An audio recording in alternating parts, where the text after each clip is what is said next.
Hello everyone, this is Art Coleman. Thank you for joining me in today. Today we're going to be talking about the wall mount today, the Echo Gear wall mount. As you're going to be seeing me showing a couple of demonstrations.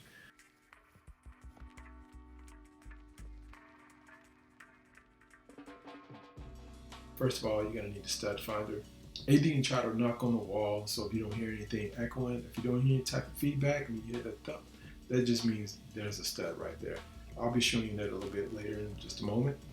And this is a digital record audio cable so that way if you have a surround sound, like I have Sonos, and it works perfectly great for it sometimes. Except my internet is not having a problem, because Sonos is not the greatest. It just seems like sometimes I'm always having issues with all the stuff. I'm buying a lot of stuff, not getting what my money what is real worth it.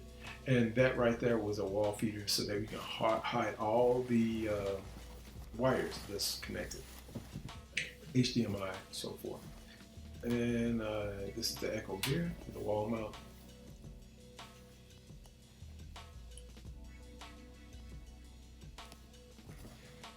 And this is the manual instruction if you want to get the temp on the wall, if you want to follow those guidelines as well, if you want to drill that in there. Didn't find any use for it, so I didn't use it. And this is what I'm talking about. You didn't need to see my TV, but there's 4 circles. Number 1, there's the adapter that you got to put into that. Number 2, you put the bracket in there. Number 3 is where you screw the back of it at. So you really can't screw that up. You can pause it just in case if you kind of like, hey, I need to see that again. And this is where it belongs. So you can keep it like straight up.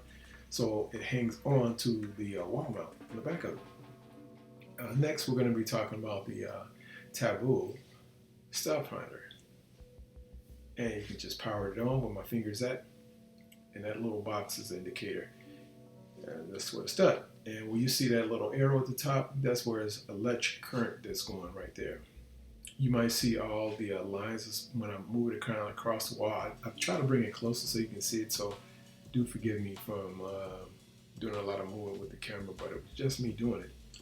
So Tavul can be a little bit tricky at times when you are messing with it, because it just tends to, but just have a little patience with it. And there is a little button on the side. You can switch to where you want. You can go for a deeper stud like I've done. And you'll see the arrow like I have right here. I don't know if you want to zoom in to it, depending whether you're watching. And it's just showing you that's where the center of it is at too. Okay? So I try to move in a little closer, that way you're able to see it.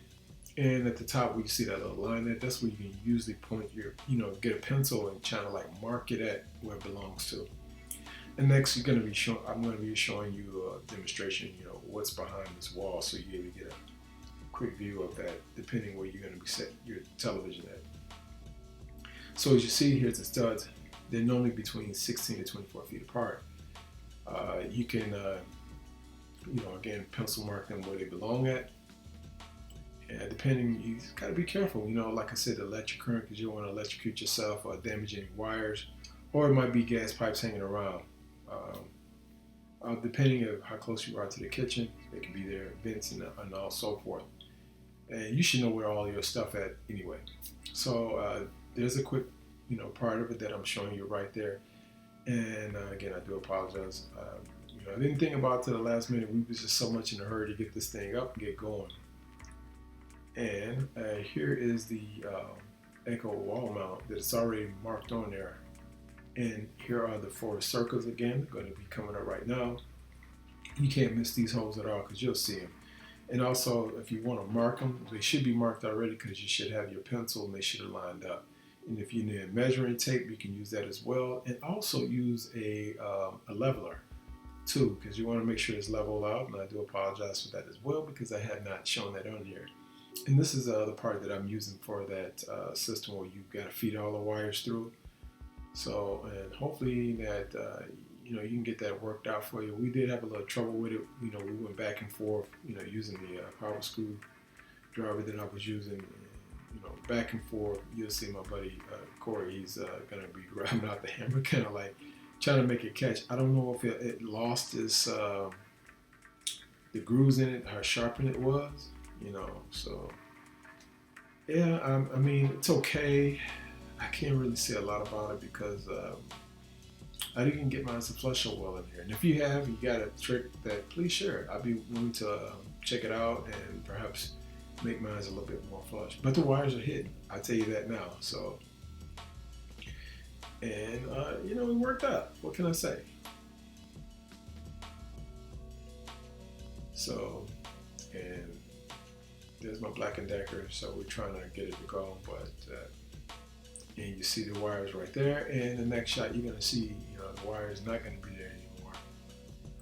So we did, you know, some changes. So there you go.